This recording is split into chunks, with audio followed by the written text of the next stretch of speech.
ইরানের বিরুদ্ধে এই যাবৎকালের সবচেয়ে বিধ্বংসী অর্থনৈতিক অভিযান ঘোষণা করলেন যুক্তরাষ্ট্রের প্রেসিডেন্ট ডোনাল্ড ট্রাম্প। শুধু তাই নয়, এই অভিযানের সময় বিশ্বের কোনো দেশ তেহরানকে সহযোগিতা করলে তাদেরও কঠোর অর্থনৈতিক পরিণতি ভোগ করতে হবে বলে হুঁশিয়ারি দিয়েছেন তিনি। বুধবার নিজের সামাজিক যোগাযোগ মাধ্যম ট্রুথ সোশ্যালে দিয়ে এক পোস্টে এই ঘোষণা দেন ট্রাম্প। পোস্টে তিনি বলেন, ইসলামী প্রজাতন্ত্রী ইরানের সঙ্গে একটি চুক্তিতে পৌঁছাতে এর আগে কেউ তার মতো এত সুযোগ সুবিধা বা ছাড় দেয়নি, কিন্তু ইরান সেই সুযোগ কাজে লাগাতে ব্যর্থ হয়েছে বলে দাবি করেন মার্কিন প্রেসিডেন্ট। এরপরই ঘোষণা দেন ইরানের বিরুদ্ধে শুরু হচ্ছে ইতিহাসের সবচেয়ে কঠোর ও বিধ্বংসী অর্থনৈতিক অভিযান।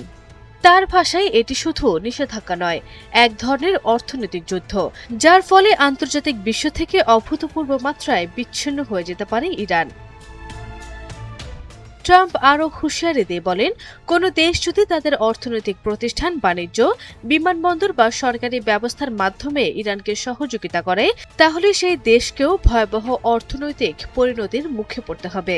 বিশেষ করে ইরানের তেল চোরাচালান, পণ্য বিনিময়ের নেটওয়ার্ক, নগদ অর্থ হস্তান্তর, মুদ্রা বিনিময় কেন্দ্র, জাহাজ নিবন্ধন এবং ভুয়া কোম্পানির মাধ্যমে অর্থনৈতিক কার্যক্রম বন্ধ করার কথাও উল্লেখ করেন তিনি। অর্থাৎ ইরানকে আন্তর্জাতিক অর্থনৈতিক ব্যবস্থা থেকে আরও কঠোরভাবে বিচ্ছিন্ন করার বার্তাই দিলেন ডোনাল্ড ট্রাম্প।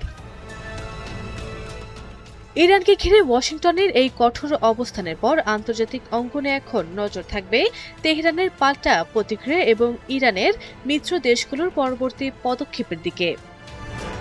আরভি ইসলাম হিমু, এনটিভি অনলাইন।